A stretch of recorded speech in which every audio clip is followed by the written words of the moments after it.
上一集我喺 Dr. Walter 嘅帶領之下，感受到 DSE 嘅多元活力。今集仲邀請到一位嚟自波蘭同埋一位打劍擊嘅同學仔，同我哋分享下學校嘅 ESL 課程同埋靈活有彈性嘅學習安排，係點樣令佢哋進步同埋發揮所長。校長亦有提及，除咗學業成績之外，學校亦都有體育同埋藝術嘅獎學金，鼓勵學生喺不同層面積極學習。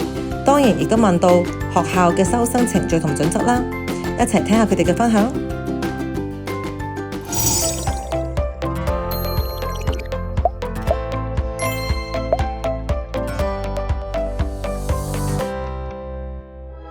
Hi, my name is Małgorzata. I'm from Poland. My English name is Maggie.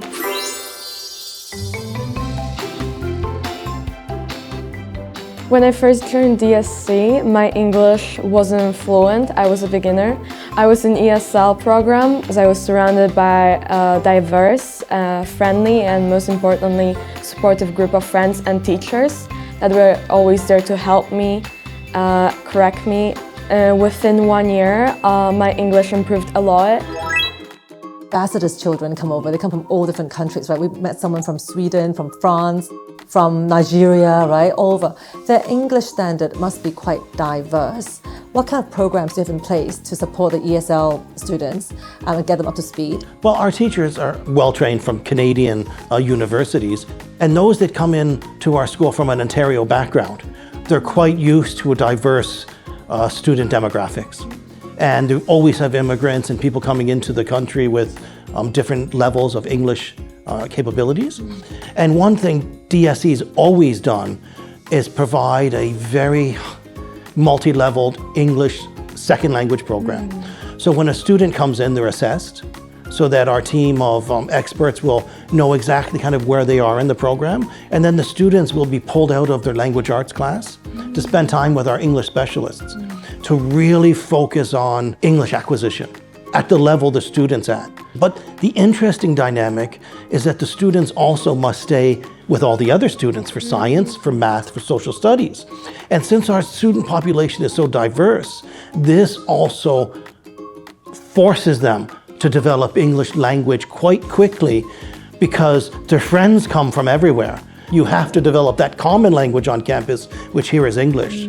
So not only through that social setting, but also through the scaffolded English language program, where we get students from even beginner or no English to passing the Ontario literacy exam within about 2 years.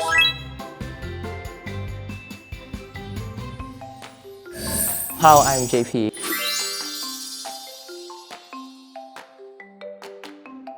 I completed the competition in Hong Kong and also in Europe for some international fencing competition. The curriculum of DSC is not just focused on homework, they also focus on sports, so I can have more time to training and not just doing the homework. So there's a huge flexibility even with their self-pacing of their learning journey, right?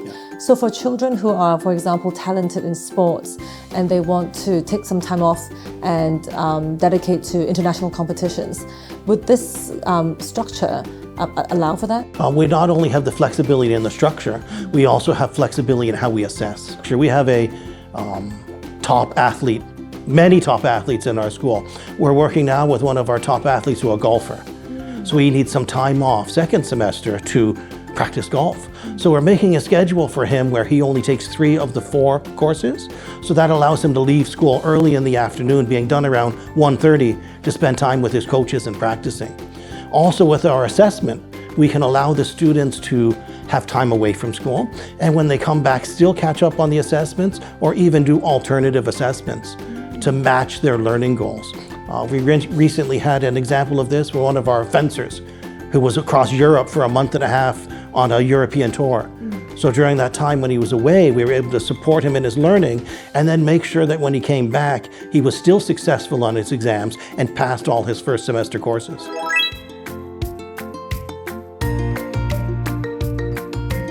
So I gather you actually offer scholarship opportunities. Is it a merit-based scholarship or is it a needs-based scholarship? Here at DSC, this is our first year we've offered scholarships, and we've really blended the scholarships into the school's ethos. So we offer scholarships for academics. We also offer scholarships in sports. So if you're looking at a sports scholarship, part of it's going to be an academic, but the other part's really going to be your success as an athlete, either in Hong Kong or internationally. Because we really want to support our athletic scholars, we call them. So we want to make sure that they have not only a place that can support them with a flexible system, but a place that can support them with a scholarship. It does help you get a scholarship later, perhaps at the university level. We also offer scholarships for the arts, for fine arts, for drama, for dance. We want to make sure that our student body is robust, that it's diverse, and that it's really achieving in all of the key areas we think you need to develop to be a global citizen, to be a future leader. That means you have to develop academics, you have to develop a sense of arts and creativity, and you have to keep active. So it's really developing those three areas around our academic scholarships.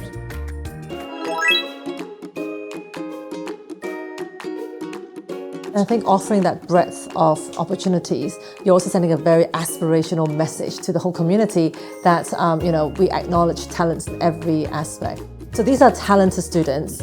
What about regular students? I know you're already full capacity school. You have more applications than you can handle.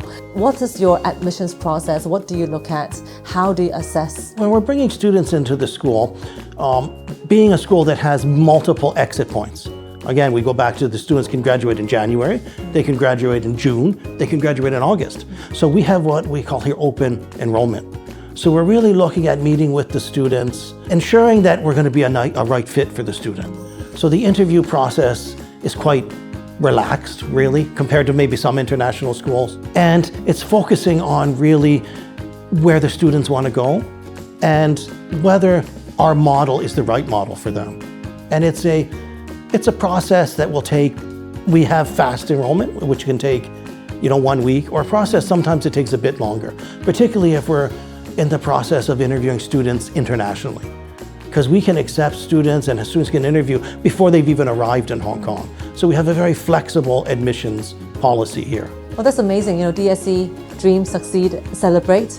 I think it's the flexibility of the curriculum. I think that's really key, so that they have the time to nurture their interests, passion, and find a direction. Congratulations. Thank you. Yeah, thank you so much for your time today and for sharing with us the ethos of DSE, and wish the school every success. Thank you. 今日好開心嚟到 DSE， 同校長交流，同埋同學生傾偈。其實咧有3大嘅感想。一就係呢間學校咧係真正嘅國際學校，好多學生嘅家庭咧都係唔同嘅國家、唔同嘅背景嚟嘅。咁又有 Sweden 啦，又有法國啦，又有非洲啦，又有香港啦，所以咧其實係一個好 multicultural 嘅 experience。第二就係原來加拿大呢個學系咧係咁 flexible 嘅，學生可以1月、6月或者8月畢業都得嘅喎。咁即係咩呢？個學生可以因住佢哋嘅程度啦、佢哋嘅需要啦，去調整佢哋嘅學習嗰個時間表，咁令到咧原來呢間學校可以培育到咁多體育嘅健將。第3點我係最欣賞嘅咧，就係原來呢間學校每一位學生都可以選擇喺佢最後嗰2年咧去做一啲工作嘅體驗，唔係1日，唔係5日，而係長達4個月，每一個晏晝都去做嘅工作體驗。